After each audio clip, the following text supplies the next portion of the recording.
Hi, Matt. How are you? Hey there, thanks for having me. Hey, thank you. It's been about a year since I think we talked last. Yeah, Wow, things move fast. Hey, thanks for taking the time to have a bit of a chat with me about the future of Dark Conspiracy and what Mongoose has got planned. But first and foremost, it's been great to see all the updates coming on the website and the Planet Mongoose. I was thinking maybe we kick off with a few questions. Would you like to remind people of what Mongoose's approach to Dark Conspiracy? They might not have seen the last video. yeah. We picked up Dark Conspiracy little more than a year ago, I think it was. And it was something that kind of fell into our lap after we managed to grab hold of Traveller and Twilight 2300. And we didn't really have a plan for it. But we had an old project that we'd never been able to get to work. And it just suddenly struck me one day that Dark Conspiracy was how it was going to work. Yeah. And everything just fell into place so rapidly after that, to the extent that if all goes well, the core rulebook gets finished by the end of this week. Woohoo! Fantastic. That's great to hear. Jumping onto that question, I just recently watched the video you did with N-World, which is fantastic. It was mentioned that it'd be going to like crowdfunding the Dark Conspiracy Unseen Warbook. Is there a date for that yet? Yeah, I've got it written down here actually. So, what we're aiming for, he said, you'll see. We're probably going to be using Backerkit for this one. We're going to give that a try. You'll probably see the pre-launch page end of this month, beginning of July, with an idea that we go live August the 11th. All going August. well. Wow. Only a couple of months away. Yeah. Excellent. So it's been obviously a year, as we said. What sort of things has been brewing around Dark Conspiracy? Anything changed from what we talked about last time? Yeah, there's loads of things have been added and twisted and tweaked and things. Trying to think of examples. We got full rules for cults in the game now, whereas before you might just have statted up, here's a cult member, here's the cult leader. We've actually got rules for generating cults now, much in the same way in Traveller you generate like a planet. You've got a similar system for cults, so you've got a little stat line for the cult that shows their size, their influence, how much into the dark power they are. This allows us to integrate cults into the game on a more fundamental level. But at the same time, it does open the possibility that we kind of knocked around the idea. There could be a supplement down the line, certainly to flesh out cults, but possibly to let players be cult members. And I don't think that's necessarily a good idea, given the nature of Dark Conspiracy. But the way things are set up now, cults are kind of like the mirror of the cells that the players are creating. Right. So it's got a nice little dichotomy there. Cool. That's excellent. I love that idea. And I agree. Probably not a good idea to allow the players to be. No. Although having said that, we've added some. We're chasing the idea that at a certain level, the dark is corruption. And the more players mess around with it, the more corrupt they're going to get. So we've added a couple of things there. The big ones, dark influence, which is now a score that players actually keep track of. It's possible for them to pick up some dark influence during their career creation, but it's mostly things for later on during the actual campaign. And it starts off very good. It starts they start swelling with dark energy. They get bonuses to their strength, their endurance. They start developing empathic powers. They start getting access to the dark empathic powers, which is the good stuff. And it seems all well and good. I mean, okay, so they've got like two little stubs of horns starting to grow, but you can cover that. You can wear a hat Sure, or something. exactly. But on that table, there's a tipping point. It starts off where they need to acquire just a little bit of dark power each and every month, or they get really whacked with a big penalty. And they look at the chart and think, oh, that's fine. I can live with that for a bit. Things progress. They start getting more empathic powers. This is all good. And then the requirement for the amount of dark influence they need to get every month increases. Right. Increases by a random amount. And that random amount they don't roll for until the end of the month. So they don't know how much dark influence they actually need. So they'll, begin pushing it because they don't want to hit the penalties.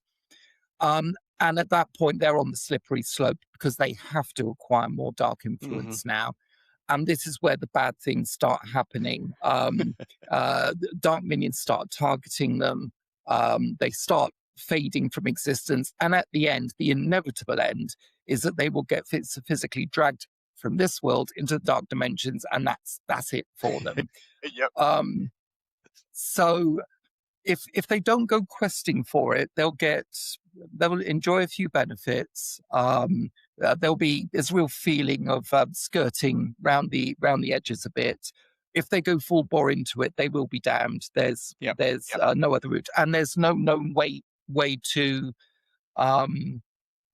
lose dark influence. There's no road back at the moment. We have got a little box text in the rule book that says the company, the big organization they allegedly work for, perhaps they want to hide the amount of dark influence because the company might not be quite happy with that. Oh, that's so wrong. No, the company is very interested in saying not to help them. They want to see what happens next because they don't really know anything about the dark. Right. Kind of related to that, we've got this idea of empathic stress. If you are an empath through your career, chances are bad things are going to happen to you. And that's on a sliding scale because you can start, if you choose the empath career, you could be a mystic, which is basically a hippie. You've got the military empaths, the ones, properly trained. And then you get the test subjects that are just prodded and poked to see what happens. But the further up on the scale you go, every term in your career, you're rolling for empathic stress, which has a range of effects. Yes, you can pick up dark influence this way. Maybe you get those horns or the translucent skin. Maybe people just think you're a bit odd, which makes social interactions difficult. But no, as I say, one of the running themes is the dark does represent corruption. And the more players mess around with it, the quicker they'll be damned. Yeah, no, I like that idea.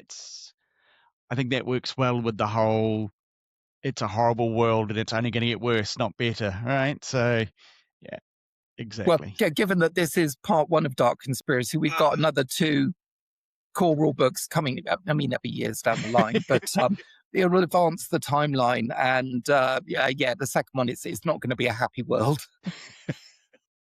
Excellent. Well, I look forward to all those. And in that regard, you talked about obviously this edition is going to be using the Traveller rule set. Was there any challenges in adapting the game, or did it sort of natively or naturally fit into that sort of 2d6? I mean, Traveller has a reputation for being quite a deadly game when it comes to combat, which is exactly what you want for Dark Conspiracy. I mean, 9 times out of 10, you won't want to sort a Dark Minion incursion out with guns. If you try and do that, you probably lost already. Excellent. But everything else slotted in very, very easily. I mean, with the cult system, we already had like the way our planets are created in Traveller to use as a baseline. I mean, planets aren't cults, but we'd already got for another Traveller adjacent game rules for creating organizations, and the cults just slotted straight into that. Perfect. When detailing dark minions, for most of them we use the animal stat block with a few tweaks that comes from Traveller. which immediately gives us access to traits. We want a dark minion to do something funky, like be able to possess people or just throw out waves of corruption. That's one trait, and you can just like slot them in.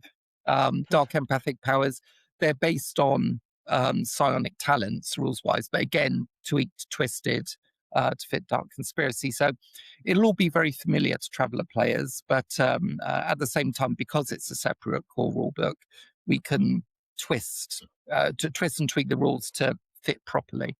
Perfect. Does that mean, I'm not suggesting this, but that someone could take information out of Traveller and put it into Dark Conspiracy, or take things from Dark Conspiracy into Traveller? I mean, for example, in Dark Conspiracy, we've got rules for running pursuits, car chases on foot or in helicopters or whatever. Those rules will transpose straight into Traveller, and indeed, when we do a new updated rule book, the pursuit rules will be in there.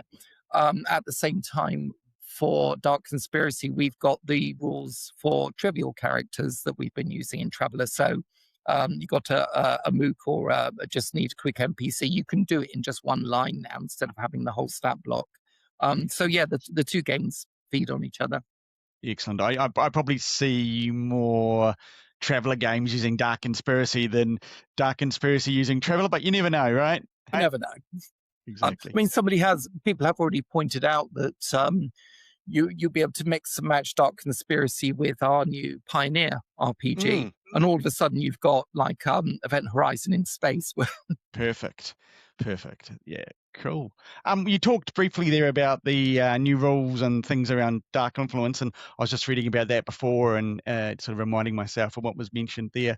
The other one that I thought was fascinating was the structure around the 3 phases of a mission and how you're going to bring those together. Where did that come from, and what is that? How does that trust mechanic going to work? That didn't really come from anywhere else. It's something that we created purely for Dark Conspiracy. We wanted creating the rules. One of the things we realized is that this is a brand new game. I mean, obviously, Dark Conspiracies before, but not everyone's seen those.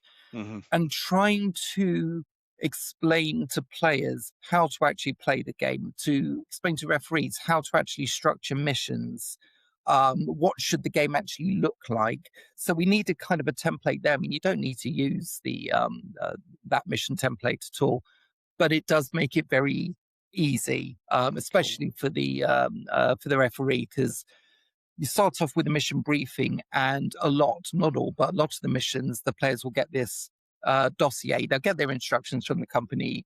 Go here, do that, investigate. This is the information we've got at the moment, or rather, this is the information we want you to see at the moment.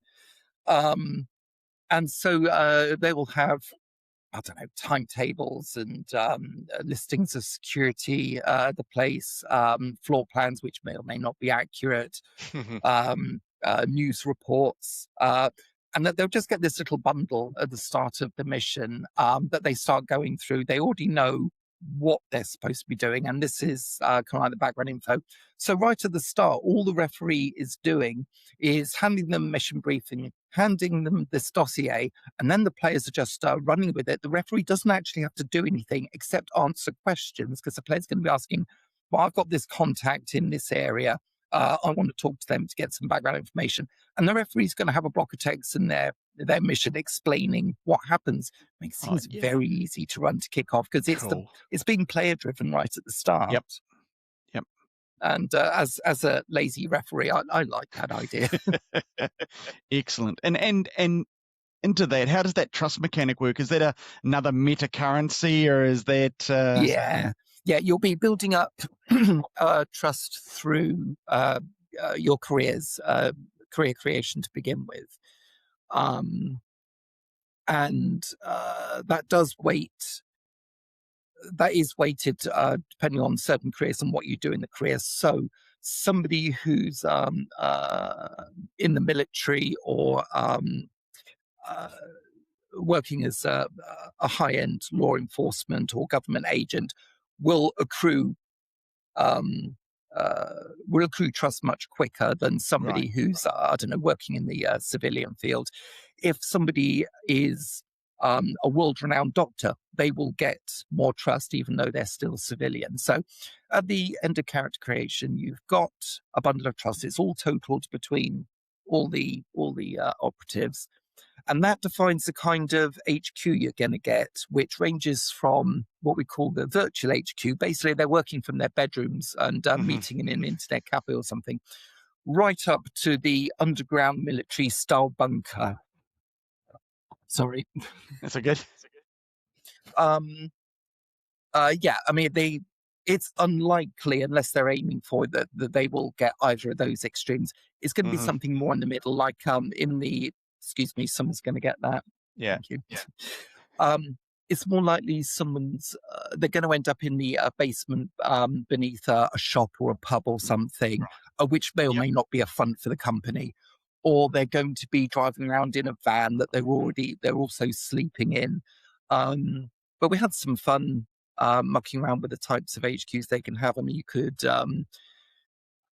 could have something on renting a unit in an industrial park, or a farm right out in the wilderness. We did give the opportunity, starting with a van, they could upgrade, and they're going around in a big lorry with a massive trailer. We're thinking what they did in Knight Rider. They're going around that big.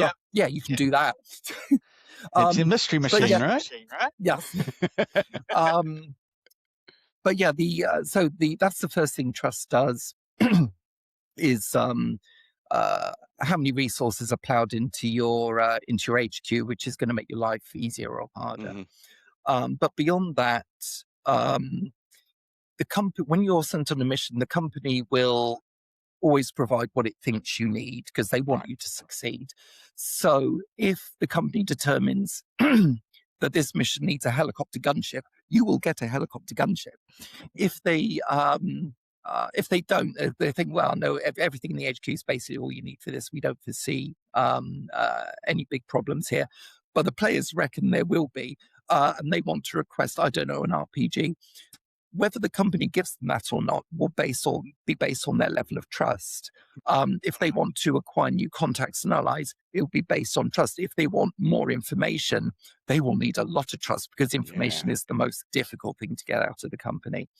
And as they complete missions, they will get a number of trust points. The players will never know exactly what they need to do at each stage of those, the 3 stages of each mission. So they're just going to have to try and do their best. And they need to complete all objectives in each stage to get any trust for it. But the way we've weighted it is the 3 stages. You've got the acquiring intelligence, going out, protecting the Earth, sorting out the dark minions, and then at the end, maintaining the conspiracy. Nobody can ever find out what you've done and why. But the way it's weighted is those first 2, the acquiring intelligence and sorting the problem out, the total trust you can get from those is equal to the trust you get in the third. Maintaining the conspiracy is always the most important thing. You can completely stuff the first 2 up, but you'll get something if you can just keep everything quiet. Cool. That sounds really fun. Well, if you fail all that, you can lose trust. And we have included a section. It can go into negative figures. You don't want it staying there too long. You don't want to go down too deeply because you will be cut off by the company, and another cell will probably be put onto you because you know too much. So you're now in a situation where you might well think, yes, we can do good. We know there's this big threat to the Earth. We're going to carry on fighting. Not only do you not have the resources of the company anymore, the company is actively working against you. So that'd be fun. That's going to be fun to, I can see that dynamic and building that sort of ongoing story, and it has that connection to those individual scenarios or missions. So cool. Excellent. With that in mind, you talked about obviously building trust and having people are in specific roles or have responsibilities. The question I probably haven't asked, and I think everyone would be interested in, is, are you basing this in America, like Dark America, like the original was, or are we being more global in the approach? We're intentionally writing most missions to be set anywhere. So if we need the wilderness, it could be in remote region of America, it could be in the Australian outback, it could be in the somewhere remote in Europe. You'll be able to more or less put it anywhere. It's just the terrain you have to worry about. Now and again, we will have specific places, and operatives have a chance to travel there. For instance, if we need the Eiffel Tower, you'll be going to Paris. But as much as we can, you'll be able to set it in your hometown if you want to. Cool. Excellent. I think that'll be appreciated, given the fact of not only the history of Dark Conspiracy, but also I think lots of people like to do that to build their little group of minion hunters or their operatives that are based in their local areas that they know, and try to pull apart their local communities and then try to save them, I suppose. You said that the release is coming, well, at least the crowdfunding's coming in August. Is there any plan to do any sort of open play testing or previews or anything like that before that point? We've got some playtest groups running through things right now. We've been playtesting here as well. During the run-up to the launch, we're hoping to have a PDF altogether, so you'll be able to at least create some operatives and go on your first mission. So yeah, you'll be able to dive into those. On when the crowdfunding campaign finishes, the core rule book will be already done and dusted. It'll be mostly done before the crowdfunding even starts. But we'll still be working on the Field Ops book, which is basically a selection of short missions. And there's going to be a major campaign book as well. So we'll be working on those, and things like the missions, the backers will be getting those as they're done to have a play with. But basically, they'll have lots of opportunity to play the game, tell us what they think, spot the the intentional mistakes we put in before everything goes off to print. So we should be good there. Oh, excellent. You've got me intrigued now. You talked about having a book of scenarios and a campaign book. Are they're obviously all planned for the original crowdfunding? Is there anything further than that? Have you got a list of things that you've got in mind that would be lovely to do? Yeah, I mean the Colts book is an obvious way to go. Dark Tech, maybe not so much in this issue. We'll see how that plays. Dark Tech has changed. It's a lot darker now. It's not necessarily something you want to be messing around with on a regular basis, and you can do different things with it. Basically, if there is imagine a little box that's come from the Dark Dimensions. It's going to do 3 different things. It's going to have one mode of operation when a dark minion uses it. It's going to have a mode of operation when an operative starts trying to use it, if they can figure it out. And there's going to be a third when an operative thinks, well, this is quite a cool device, but it'll be better. It'll be better if I implanted it in my body, just merged it in there, and then you'll get some super abilities with that. But there's always a price. Yeah, never a good idea in my mind, but I'm sure someone will want to do it. I wouldn't, but you're going to run into times when you must go into Demon Ground where there's a portal to another dimension. There's going to be a minion lord there. And minion lords are on the power scale. They are right up there. And, a machine gun ain't going to cut it. So you might be forced to, I don't know, sacrifice your humanity to deal with this one problem here. And that's going to be a running theme all the way through Dark Conspiracy, making ethical decisions, not just for yourself, but for the world entire. Yep. I mean, the obvious side of that is the maintaining conspiracy at the end of every mission. I mean, if a dark minion suddenly appears in the middle of a town center in the middle of the day, what the hell do you do? I mean, you could, I don't know, call it an airstrike and flatten the town. but maybe there's a better way of doing it. So Yeah. it was a weather balloon. That's going to crop up a lot. That's perfect. I really like that idea of the balancing, as you said, your own humanity versus the challenges you've got. So, and having decisions around that. I think that's what appeals with Dark Conspiracy right from when it first came out. That it was this sort of very different style of game, and that in what its focus was, and that reflects that basically. Well, it's something we're going to be continuing through Acts 2 and 3 of Dark Conspiracy. So the next one, 10 to 15 years ahead, is going to be more like the original Dark Conspiracy game. So faintly post-apocalyptic cities, like contracting, and there's you don't really want to go out into the wilderness. And then the third, where the players are basically running the resistance for the entire world, marshalling their resources for the final war.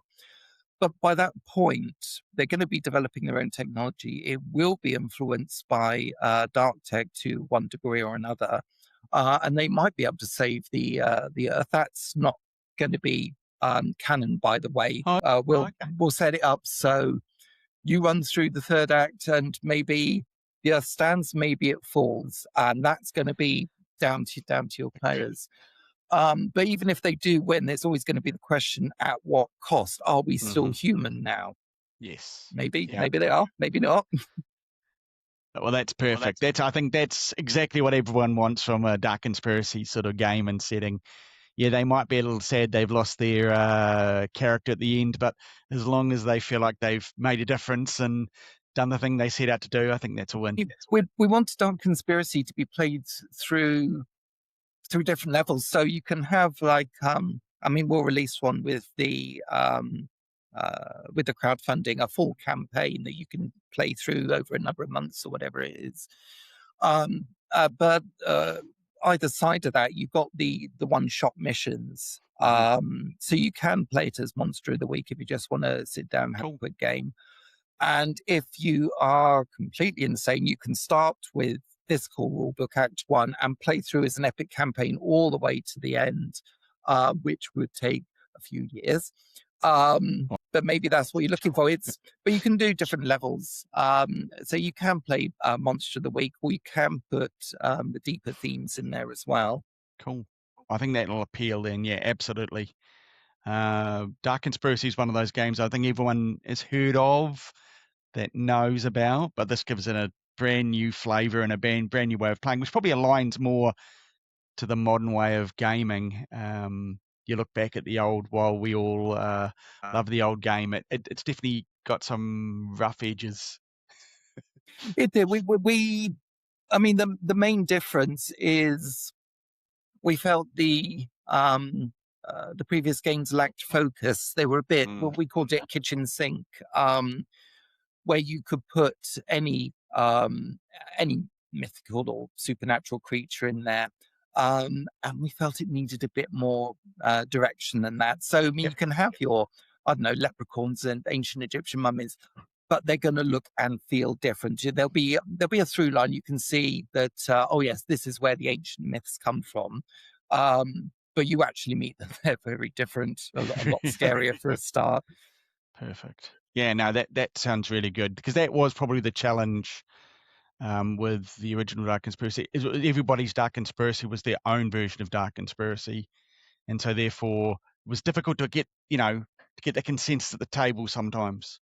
Yeah, well, that's something else we looked at, how people can actually approach the game. So, if there is a default, then you might call it kind of X-Files with guns. But if you want less of the combat, you can just make it X-Files, and sliding back down that scale, you can do it as Buffy the Vampire Slayer straight from the core rulebook. It's going to be the wrong tone, but you could do it as the Scooby Gang as well. Yeah. But going back up the other end of the scale, if you want a proper military spec ops unit dedicated to hunting down supernatural beasts, you can do that too. Perfect. Yep. Yeah, and that's what I think people want, right? They want to be able to have a goal in a direction, but then put their own angle on that. And if you allow them to do that, and that's probably the benefit of the traveler system, that core system, you can do anything with it, right? It's yeah, that's we. I mean, we're doing the traveler adjacent games as we call them. One of the core components of Traveller isn't just the mechanics. It's that it has all these different subsystems to generate adventures without the referee having to sit down and plot everything out. So we're trying to do that with Dark Conspiracy as well. And in this case, we've turned it around a bit, and it's the players that are going to be generating missions in that regard. So the referee's got their plan. We're going to do these missions. They're going to be part of this campaign. But outside that, the players can be hitting the internet and picking up sensationalist newspapers, and they start building their own conspiracy. They'll tell the referee, "I'm doing some investigating on my own back this week." They'll make a quick investigate check. It's a really easy one.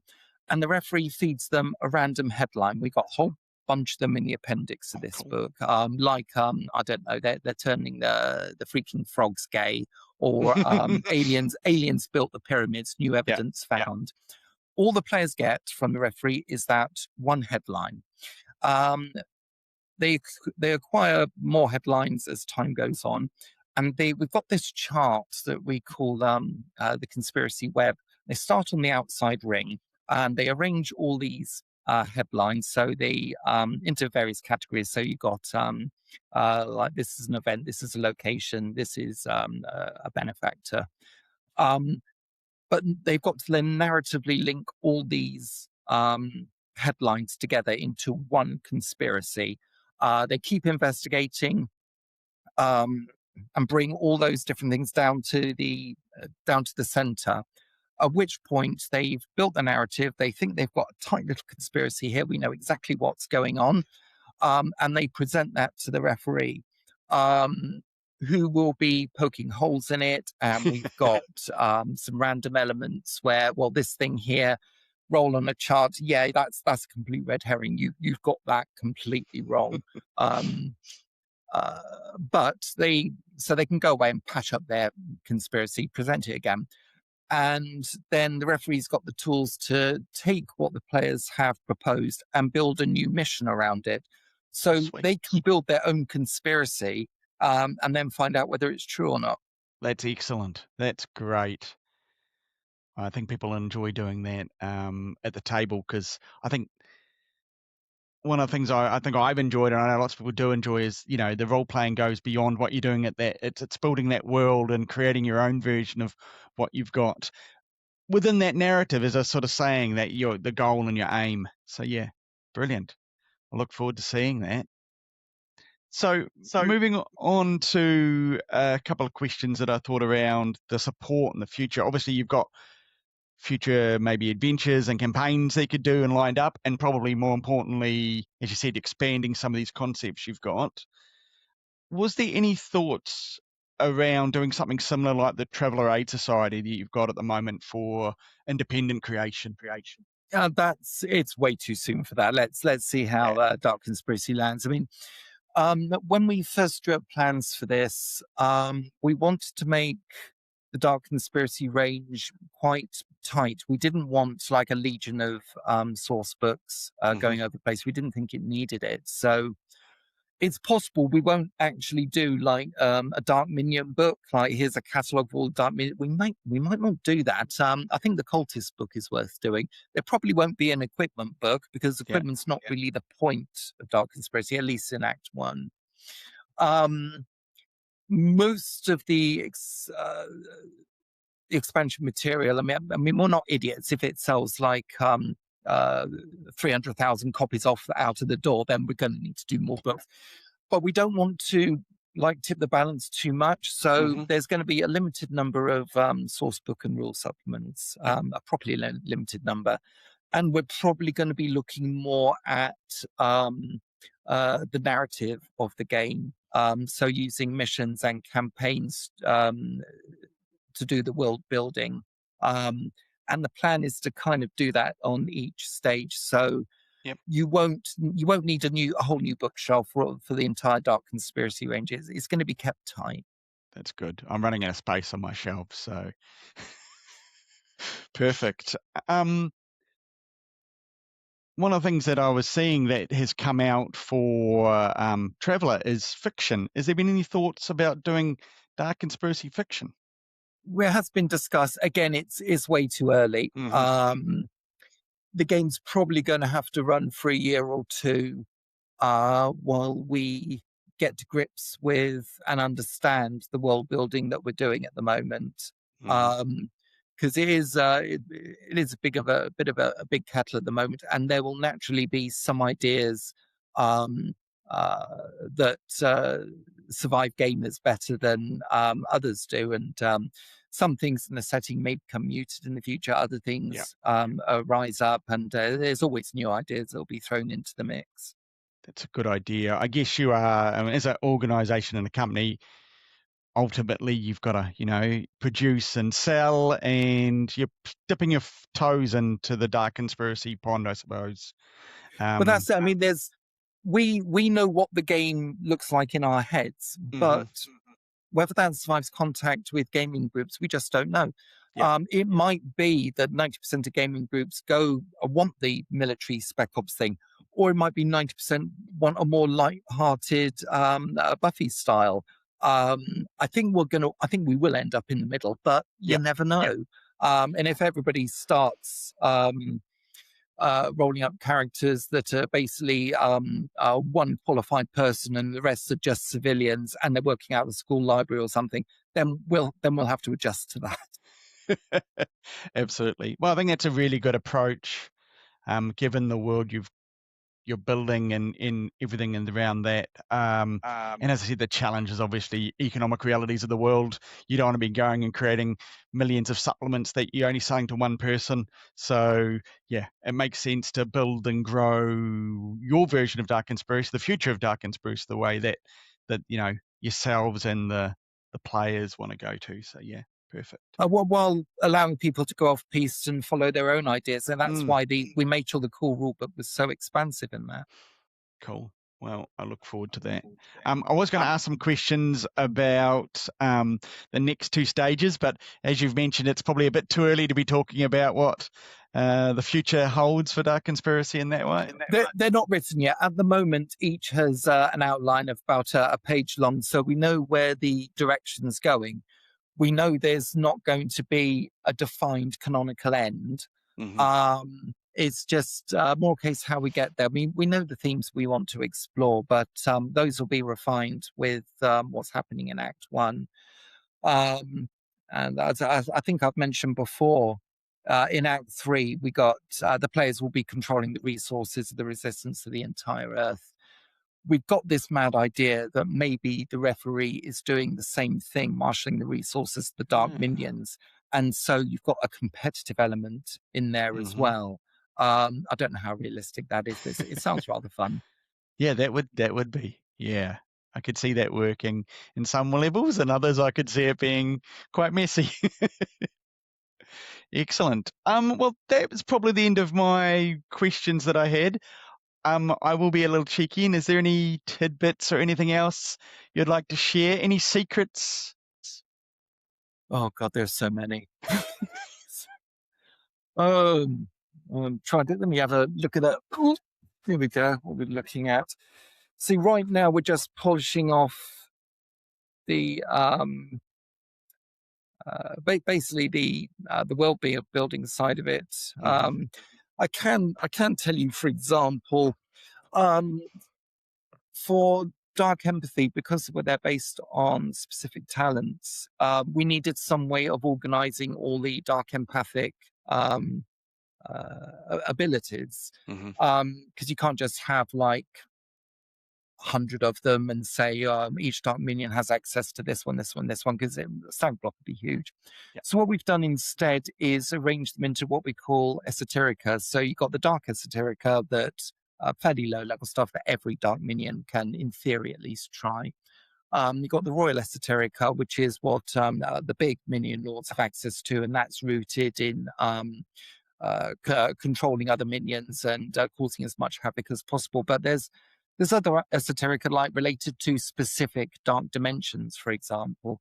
So yeah, I mean that's part of the world building, because we're not in the core rulebook. We're not actually telling anyone which dark dimension each minion comes from. We suggest it. You might figure out, oh, these two come from the same place, maybe. But we're following the line in the way we're presenting things. Nobody knows anything. The people who say they know a lot probably know the least. I mean, that doesn't just go for cults. It doesn't just go for the billionaires who have learned about dark minions and figured, I know how to do AI. We built this demonic supercomputer and just feed people into it. They don't know anything either.